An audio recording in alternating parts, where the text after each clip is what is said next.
Now I'm going to address a conversation that POTUS had, Miss Felicia over here had, with Jay Anthony, her newest member to the Morris Media family.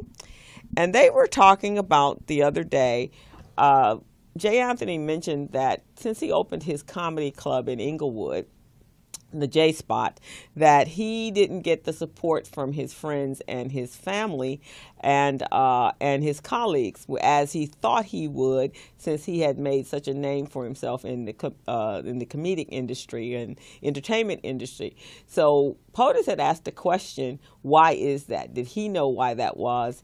And then I was curious as well, because she's asked me that and I've been asked that. You've been asked that, Leo? Sure. Okay. Yeah, all the time.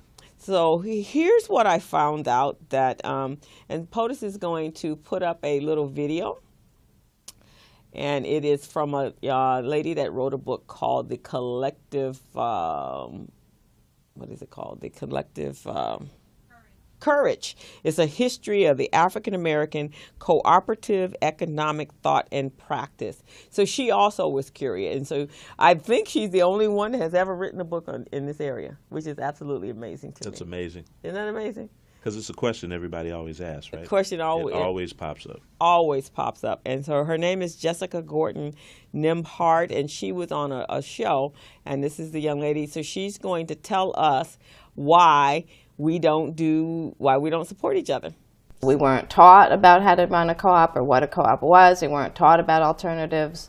So for people even thinking about what they would do, in some ways they had no models. They didn't know about the models. They were practicing it, but they weren't talking about doing cooperative economics, especially in the 60s, because again, they felt it would be too divisive, both within the black community, because not everybody in the black community agreed with co-op development, and outside the black community it was too dangerous to be seen as talking this commie stuff or whatever. So they wanted to stick to civil rights, political rights, what was in the Constitution.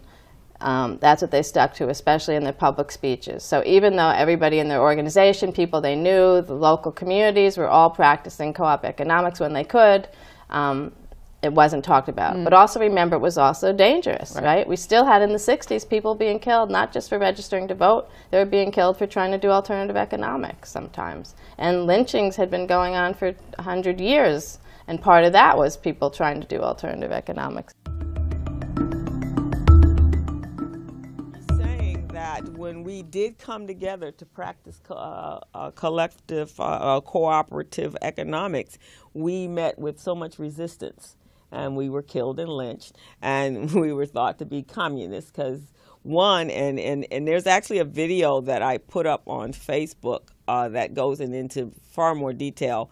It's about 15 minutes long, and then there's another hour one, and I would suggest everyone get her book, because she actually did talk about, there's a farmers co-op, I guess, that was the most effective one that they were able to utilize. But that is some of the systemic problems why we don't support each other.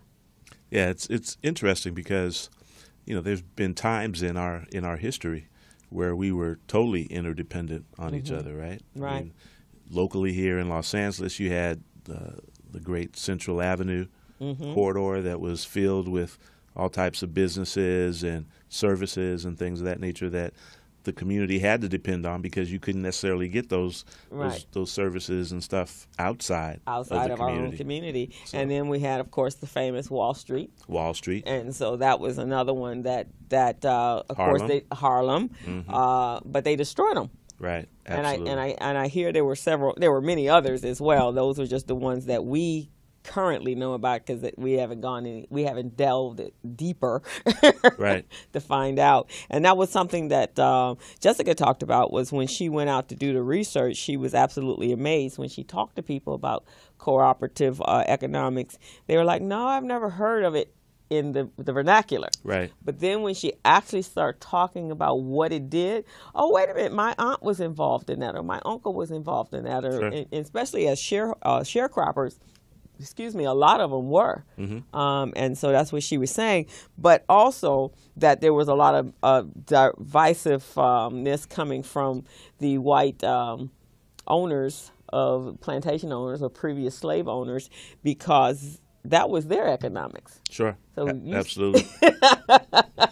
You done found out the secret. Found out the secret. So that's the secret, Felicia.